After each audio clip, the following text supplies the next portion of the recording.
Hello everyone, welcome back to 99 Blades. Today we are going to be reviewing the Civivi Yonder in collaboration with Zach in the wild.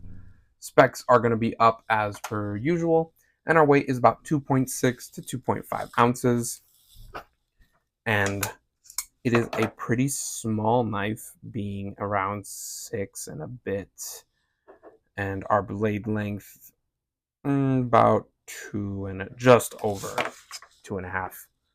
We're going to do some size comparisons with the Baby Banter and the Elementum. These, I think, are pretty important size comparisons just because this is all in Civivi's product lineup. And we'll be bringing these out for some more thoughts in a little bit. Next, we got the Model 1.5 and the Model 1. This knife, being so small, makes the Model 1 look huge. We got Benchmades coming up next with our Bug Out and the classic Osborne, again smaller than both. Next we'll have the Spyderco's, so we'll do the Para 3 and PM2, and then we'll do carry thickness and overall proportions with the Spyderco PM2. So thickness about the same, but these are contoured, these are flat. And then of course, just super slim, super thin compared with the PM2. This knife has an axis lock and 14C28N. So let's just kind of talk in general things I like about this knife. I like Zach in the wild, right? And I really wanted to support his first design. And he's a really cool dude. I miss some of his content, but it's nice to see he's still posting on Instagram and just kind of every so often getting something around. But this is a really nice knife.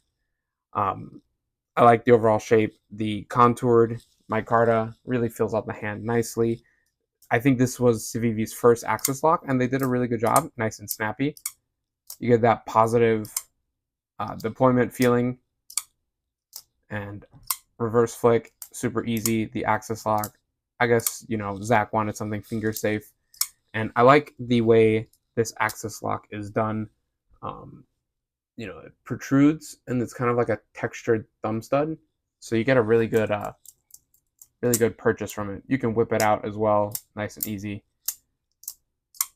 And yeah, it's been great. I carried it a little bit, cut with it a little bit, wanted to kind of get the experience of the knife.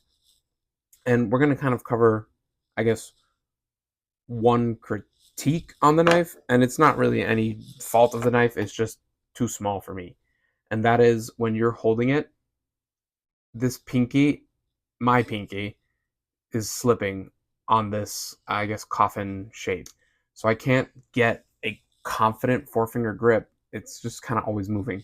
I don't like that. So if we take a look at the Baby Banter, which overall is a smaller knife, right? And I guess this is that oxymoron. I can fit all four fingers, and this one's not slipping, and I love that. I love, it's just a tiny little tactical spoon, and I can fit my full paw on that knife. And the Elementum, if we just look at handles, they're about the same. But because this kind of is rounded, I can fit my full hand right here. So again, if I just close them up, it's a little longer, but the flipper tab is taking some of that space away. So if you just look at the open size, they're about the same length, but because this is a coffin, I'm not slipping where I am there. So I wish this extended out and maybe just coffin on the back, but I like the symmetric coffin shape. So I guess my thought is like, what could make this knife better? A choil, a forward choil. But it's like, oh, you lose so much blade length. Well, I think this knife could potentially do a choil in a different way, which I haven't really seen on a lot of knives sub $100, but I think would benefit this design immensely. So I'm going to bring two pretty expensive knives that probably have no business being in this comparison just to get my point across. So we're going to get an Oz Machine Company Roosevelt and a TRM Atom. So this forward choil is kind of in the handle and it bleeds into the blade a little bit, but it gives you, like, you're really right up close to the termination. Same thing here, except this one's a little more pronounced. You know, they kind of cut into the blade a little bit more, but you can see they kind of rounded that spot out, so you can kind of go up or go back, and it's smooth transition. We can get these out of the way, but that's kind of my point. I think if we could see a second Yonder where this is removed, right? And I don't think this is needed for the design, because really all it's doing is just matching there. And, you know, we've seen a lot of designs where you get that gap. It doesn't have to be flush. You know, really popular knives where there's these gaps and it's not a perfect seamless flush. Like, I get it. A perfect seamless flush looks really nice. But if we could see Civivi and maybe Zach going back to the drawing board for a second version, and this is rounded out. So let's say this is a line here, and all that is gone. And you could put your finger right there, right? Because all that's gone. That would be amazing. That would be perfect. I would really love a version 2 just like that. And then I was thinking, all right, if we're going to do that, I like an access lock, but it's not my favorite. And I think, I could be wrong, I think Snex has an open source, like anyone can use it. And I think because Civivi collaborated, hear me out, smash them together. So you get a Snex lock here, and then you open that up a bit, and you can choke up.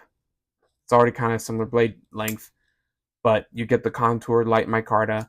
I don't know. I think I would really like that, or even just a button lock. Let's forget like just a Civivi button, or even just a classic Civivi liner lock like this Baby Banter here. Something like that.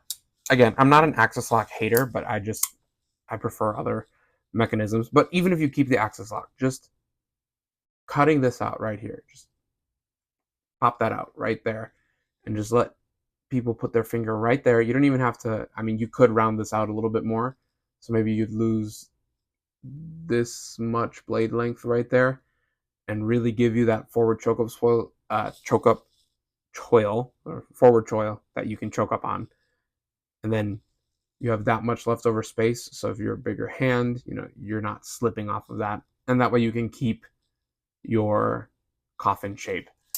That's my main thought or critique. Is super minor, but if you have a smaller hand than me, that's not even going to be a problem.